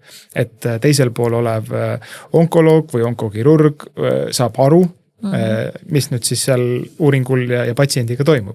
Et see on hästi oluline, kuidas ennast väljendada. Kusjuures mina tohutu selline keelehuviline, keelepedant ja kommunikatsioonientusiast olen mõelnud mitu korda selle peale, et kui palju üldse erinevatele arstidele ja sellus näiteks radioloogidele, sa oled ka ülikoolis õppejõud on ju, kui palju õpetatakse seda, et kuidas ennast siis väljendada, kas kirjalikult või kuidas kirjutada neid mingisuguseid kokkuvõtteid ja asju, et kuidas seda teha võimalikult selgelt, hästi arusaadavalt või see on täiesti nagu kuidas kellelgi torust tuleb või on selle jaoks just mingi väga spetsiifiline väljaõppe eraldi, et võimalikult head vastused oleksid ka kirjalikus plaanis? Spetsiifilist väljaõpet sellel suunal ei ole. Ma arvan, et meil kõigil on omad eeskujud, sa näed, kuidas see töö sinu ees toimub. Kui ma residentuuri tulin, siis mul oli oma juhendaja, kelle esialgu ma istusin tal kõrval, vaatasin, kuidas tema tööd teeb, õppisin seal mingid asjad ära. Siis ta hakkas, tekkis luba, et ma hakkasin ise neid vastuseid kirjutama, tema vaatas üle. Ja siis tegi mingisuguseid parandusi. Ma loen teiste vastuseid. Alguses õpid maru palju sellest, kui sa loed, mis teised on varasemalt ühe või teise uuringu kohta kirjutanud. Et see on niisugune järk-järguline protsess. Lõpuks sul tekib siis see oma süsteem, kuidas sa midagi hindad, kuidas sa midagi kirja paned, mis termineid sa kasutad. Ja siis on ka sinu haiglas kokku lepitud süsteem, et kus me kasutame standardvastuseid, mis peab olema ühe või teise vastuse juures ja missuguse struktuuriga, missuguse kokkuvõttega. Et see kõik hakkab mõjutama, kuidas ta lõpuks tuleb, aga mulle meeldib see, et kui sa niisugune keelepedant oled, et mulle meeldib see mõte, et iga uue oskuse õppimine algab, et sa õpid seda keelt rääkima. Ja et sa õpid selle keele ära ja siis sa saad alles minna nagu süvitsi sisse, et sa saad aru, mis nende sõnade taga on. Ja mida see siis veel edasi tähendab, et see on jälle see radioloogia pool, kuidas ta on hästi erinevatel tasanditel ühendatud ja see vastutus, mille sa võtad. Ja neid ju näeme ka meie. Ja absoluutselt. Et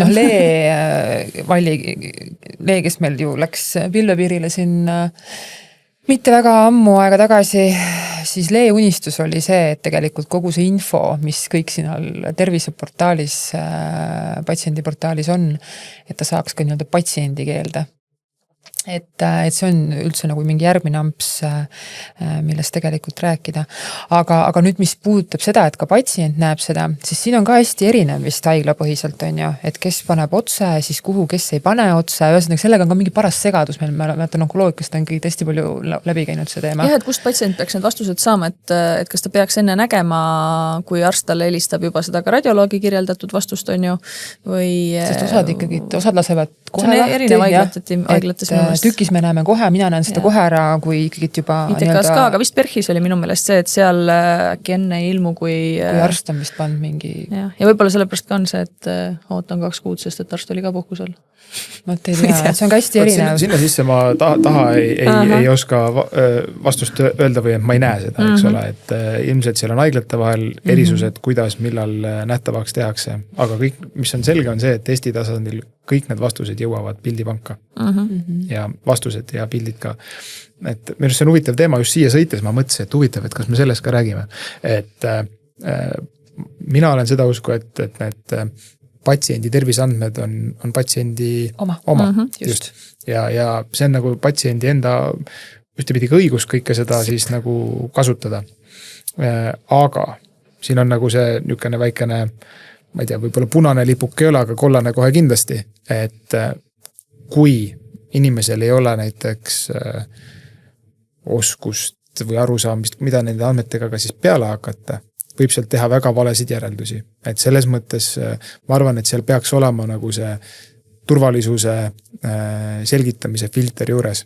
Et keegi vaatab ainult pilti, näeb seal, ma ei tea, ütleme pildikud ütles mingit suurt 20 sentimeetrist ei näe, ma tean, praegu ei näe ja võib-olla see on hea, et ei näe. Aga et ütleme, et kui see oleks nähtav ja näeb seal siis mingisugust suurt tuumorit ehmatab ära ilma mingisuguse täiendava infot on ju. Ja vastusesse on ka kirjutatud tuumor.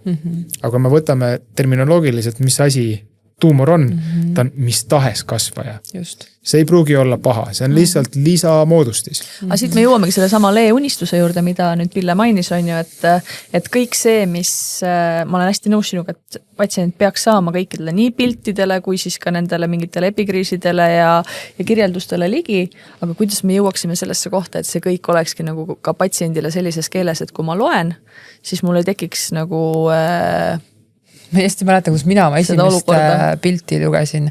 See oli veel see, kui nii-öelda ma ei teadnud, päris algusaeg on ju. Jah, ma teadsin, et jala peal on ju, aga ma ei teadnud, et ta mul maksas ka on. Ja loen seda ja loen mitu korda ja siis oli seal, et lisaks MTS maksas on ju.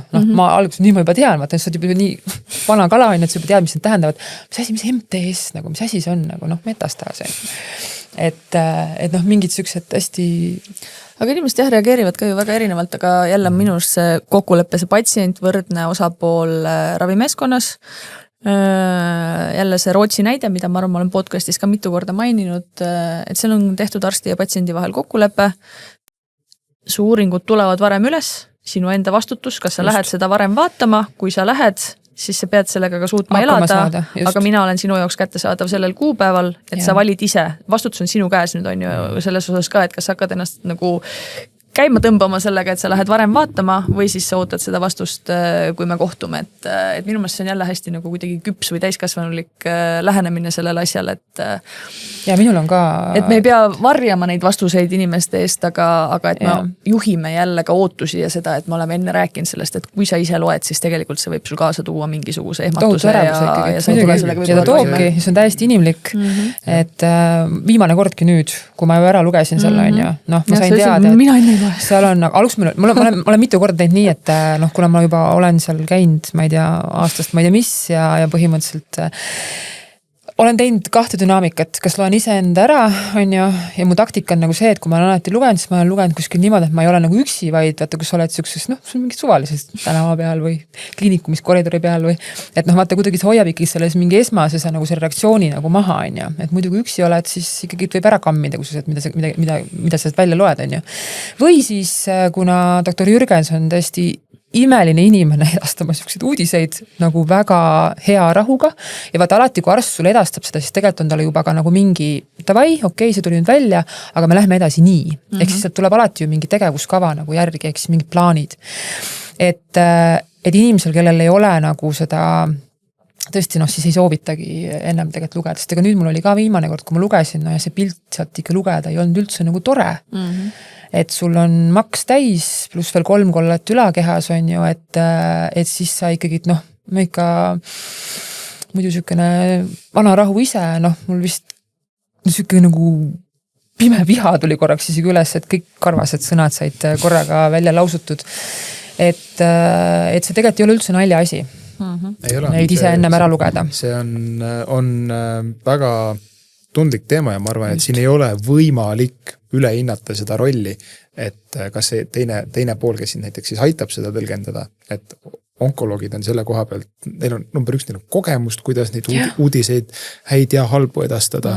Nad on patsiendiga kursis, seal on usaldussuhe, kõike muud.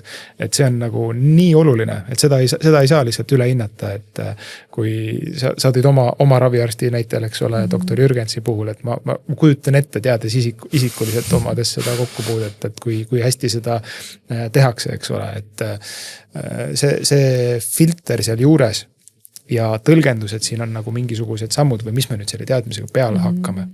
Et kui patsient lihtsalt nagu valgelt lehelt on ta siis kursis või mis see haigusteadlikkus on ka hästi erinev, eks ole, et mis seal siis toimub, et mis sellega peale hakata, et see ei ole alati lootusetu olukord või sul on mingisugune raviplaan, et see kõik on niisugune hästi tundlik psühholoogiline mäng.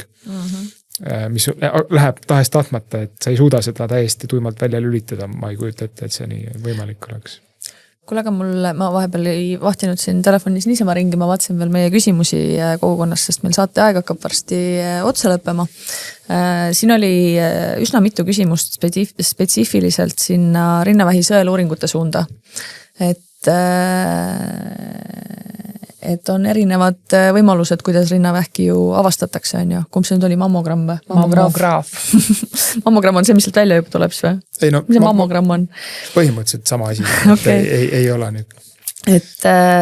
Et aeg-ajalt see nagu midagi avastab, siin oli kirjeldatud ka paar case'i, et kus käidigi sõeluuringus mammogrammis, tegelikult tunti, et mingi tükk on olemas, aga sealt just kui midagi välja ei tulnud, aga ultraheliga siis avastati, et noh, see läheb vist tagasi natukene sinna sellesse samasse diskussiooni, mis meil siin juba oli, et ükski tehnoloogia ei ole 100% nagu rollikindel. Et aga üldse mammograaf siis, mida sellest arvata? Mina ei ole nii-öelda rinnaspetsialist, aga põhimõtteliselt mammograafia sõeluuring on ette näidustatud teatud vanuserühmas naistele just nimelt, et leida üles varajases staadiumis rinnavähk. Mammograaf suudab teatud tüüpi rindade puhul näha seda, mida muud metoodikad ei suuda avastada. See lihtsalt ei tule nähtavale. Räägime siin mingisugust väga spetsiifilise lokalisatsiooniga mikrokaltsifikaatidest näiteks. Et seal on mingisugused mustrid, mis panevad meil radioloogina kohe selle tulukese peas tiksuma, et nii, nüüd siit oleks vaja täpsustada. Võib-olla on vaja suunatud ultraheliuuringut või biopsiat või teha mammograafi kontrolli all biopsia. Ja siis on teine tüüp, näiteks inimese keha ka muutub ajas vanusega, et kui on mida noorem inimene, et enamasti siis on tihedamad rinnanäärmed, seal on mammograafiast vähem kasu, seal on ultraheli väga tundlik või siis ka magnet, eks ole, aga kõikidele kindlasti ei pea kohe magnetit tegema ja see ei ole mõistlik, ta ei ole ka võib-olla screeningu mõttes kuluefektiivne lähenemine, eks ole, et me peame vaatama seda suuremat kasu. Et kui ma nüüd õigesti või see sama küsimus endalegi korraks silma jäi enne kui ma lugesin, et siis on täiesti okei, kui ka rinnavahi avastamise ja ravimise järgselt tehakse rutiinis kontrollis edasi seda mammograafialt, sest just nimelt me otsime mingisuguseid tunnuseid, mis muude meetoditega nähtaval ei tule. Ja siis on jälle need teised situatsioonid, kus me peaksime siis valima teise raja. Sest siin vist oligi sedapidi, et see mammograaf ei tuvastanud, aga oli tükk ja siis ultraheliga tuvastati, aga oligi tegemist ka noorema inimesega pigem, et siis kui sa ütlesid ka, et võib-olla see ongi nagu teatud vanuses pigem. Seal on rinnanäärme enda ealised muutused, mis seda määravad ja tegelikult ka rinnas, et iga tükk ei ole kasvaja. Naisel vastavalt juba oma hormonaalsele ja tsüklile rinnanäärmed, eks ole, muutuvad, et millal seal on midagi rohkem või vähem tunda, et selles mõttes väga õige, ma arvan, et mammoloogid kirjutavad siin 2 käega alla, et tuleb nii-öelda ise olla hoolas ja nii-öelda tähelepanu pöörata, palpeerida, katsuda ja õigel hetkel siis, kui midagi muret tekitavad, sealt leidakse pöörduda, et siis vastavalt teale võib-olla suunatakse ultralisse või siis vaadatakse, et millal või kui kaugel on näiteks see screeningu aeg, et siis tehakse. Okay. Ma mõtlen siit veel mõne küsimuse.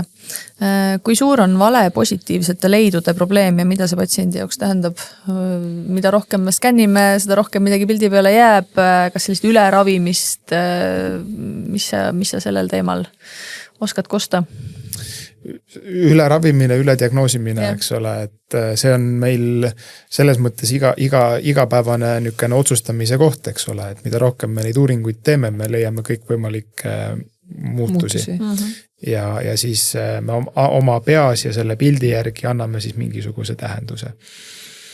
Et igat pisikest täpikest me ei saa kohe kirjutada kasvajaks. Minu arust keegi küsis ka, et kuidas me teeme seal vahet, et kas see nüüd on kasvaja või see on mingisugune muu muutus või mingi normi variant või lubistus, eks ole.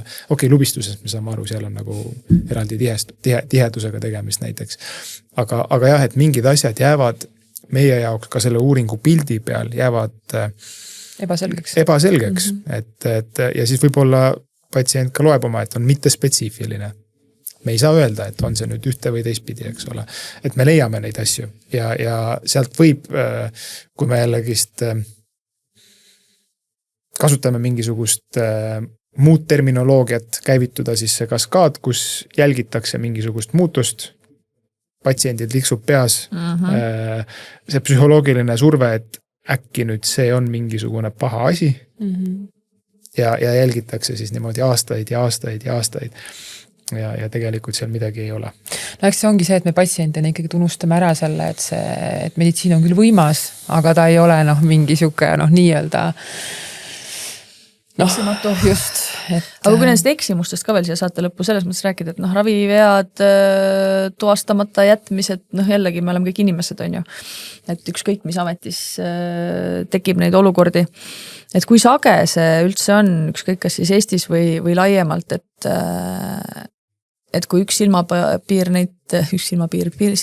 neid pilte loeb, et tegelikult midagi kriitilist jääb märkamata ja tegelikult inimese, ma ei tea, edasine saatus selle tõttu kannatab. Sest teil on ju suur koormus, on ju? On.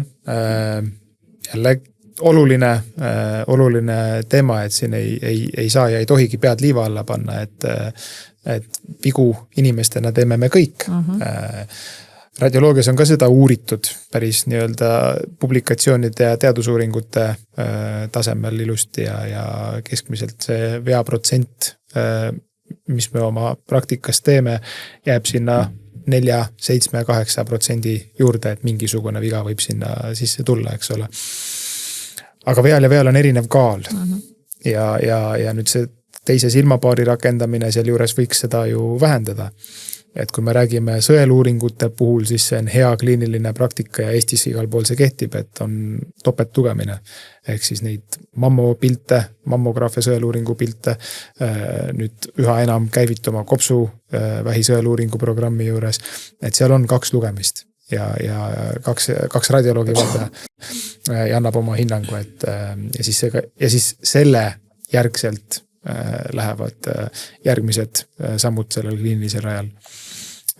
Paraku ma arvan, et meil ei ole nii rikast tervishoiusüsteemi maailmas, kes jaksaks ülal pidada kõikide uuringute topelt lugemist ja see ei ole ka mõistlik, et siin võib ja ma arvan, et ongi tulevikus väga suur roll tehisintellektil. Et kuidas ta nüüd mõjutab ühe patsiendi haiguslugu, kes näiteks saabus erakorraliselt ägeda kõhuvaluga, kiirabiga, erakorralise meditsiini osakonda. Tal tuvastatakse siis äge haigusseisund, talle tehakse kompuutertomograafiline uuring, küsitakse soole sulgusperforatsiooni, pimesoole põletikku.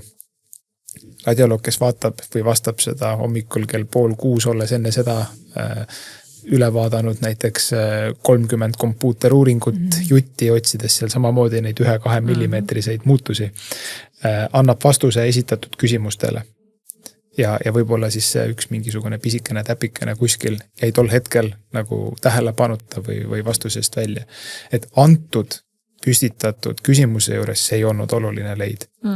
Aga kui pärast tagasiulatuvalt näiteks 5 aasta pärast vaadatakse ja kuulge, see lümfisõlm seal kuskil oli ju olemas.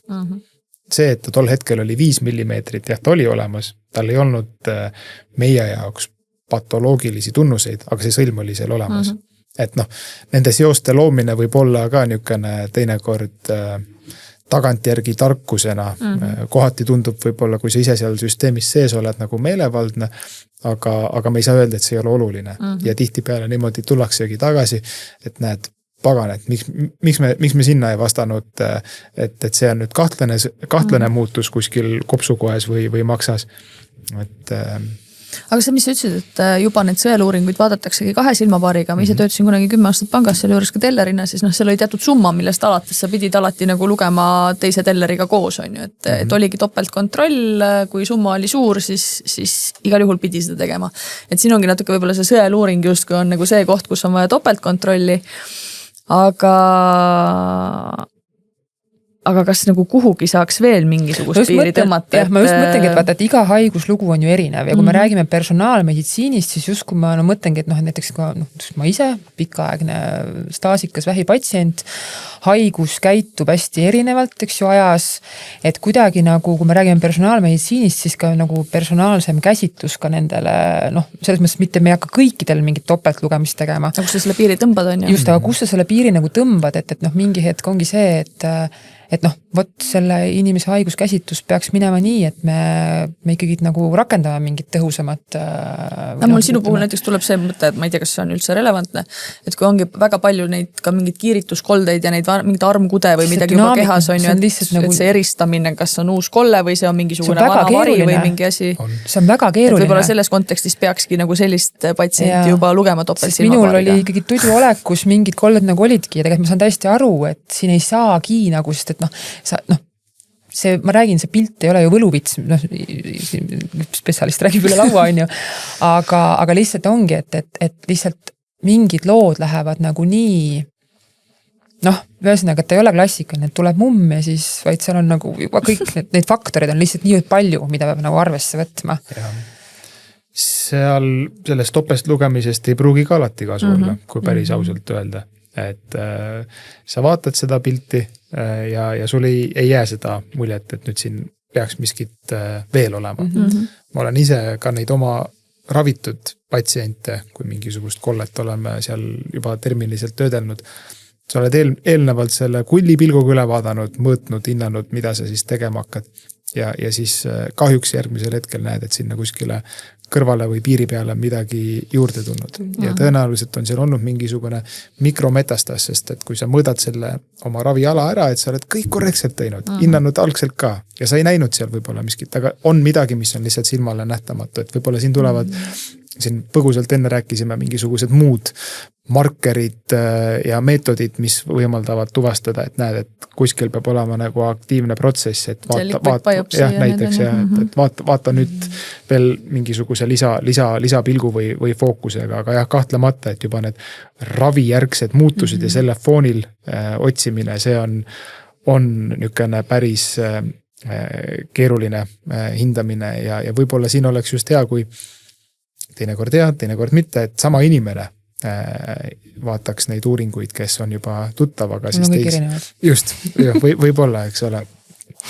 Et mul ennem oli siin, läks korraks see mõte lendama, läks meelest.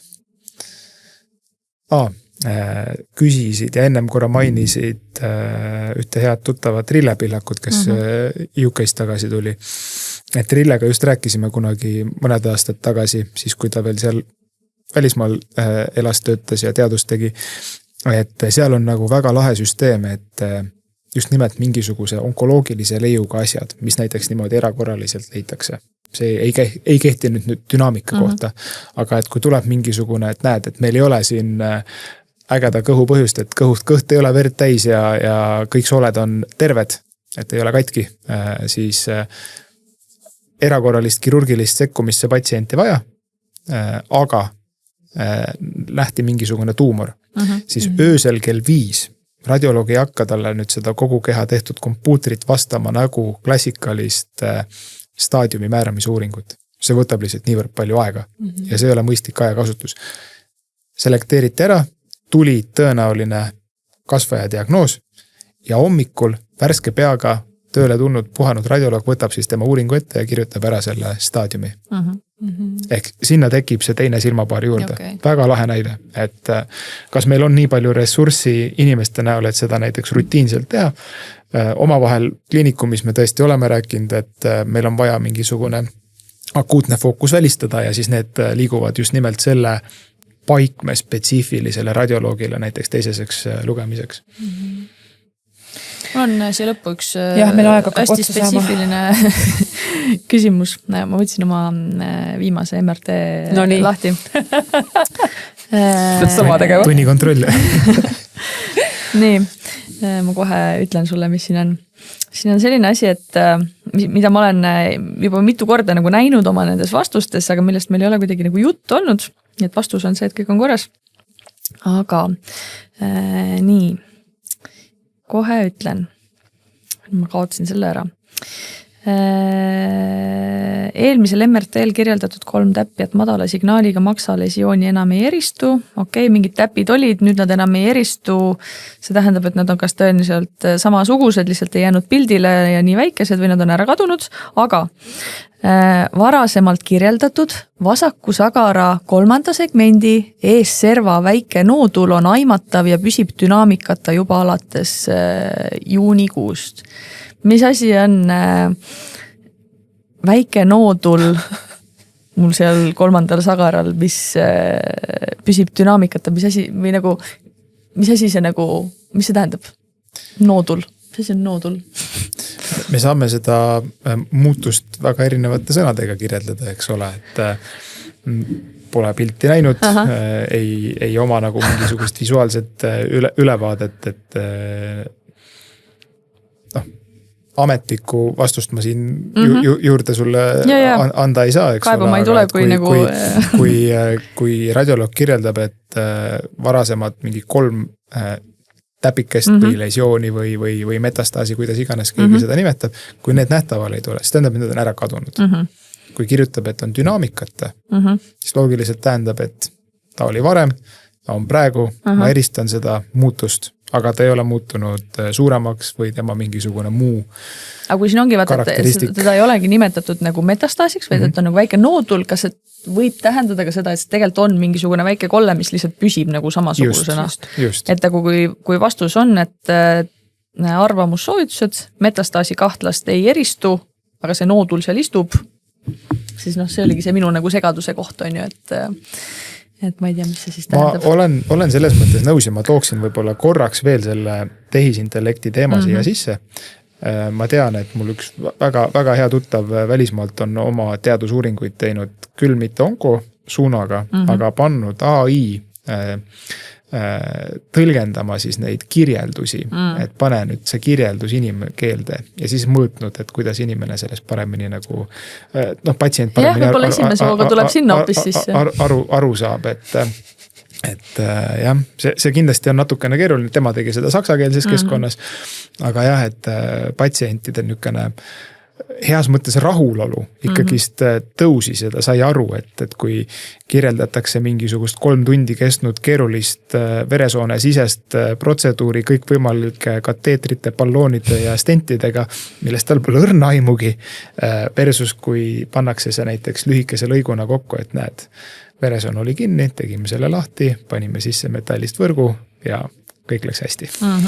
Et üks niisugune rakendussuund, mida on uuritud ja võib-olla muudaks sellist arusaamist jälle natukene inimlikumaks, et me arstidena omavahel suheldes peame kasutama siis seda meditsiinilist keelt ja terminoloogiat, et me ei saa sellest üle ega ümber.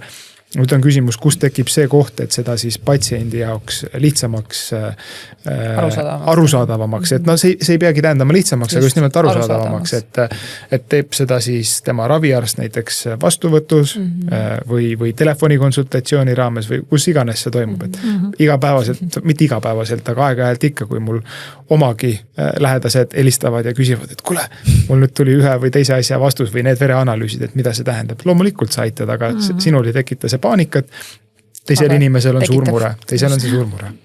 Kuule Martin. Meil vist peab osa 2 tulema. Juttu jätkub. Palju küsimusi, palju teemasid, üli põnev. Ja kaua oodatud. Ja nii et nii hea meel, et sa siin täna meiega olla said ja kui rahvas nõuab, siis teeme osa 2 ka. Minugi poolest. Ja võib-olla peaks radioloogia jõudma otsapidi ka meie selle suve onkofestile, sest tegelikult patsiendid on uudishimulikud, tahavad mõista, tahavad aru saada ja ma arvan, et sa kinkisid väga paljudele patsientidele jälle grammike parema mõistmise sellest, mis toimub kuskil väljaspool meie orbiiti. Tänan veel kord, et kutsusite, loodetavasti oli ka kuulajatele üht-teist huvitavat kõrva taha panna või tõesti seda selgust juurde tuua ja kui on ükseid kokkupuute ja koostöökohti, et pöördugi julgelt. Väga hea. Aga meie lõpetame traditsiooniliselt elusat elu.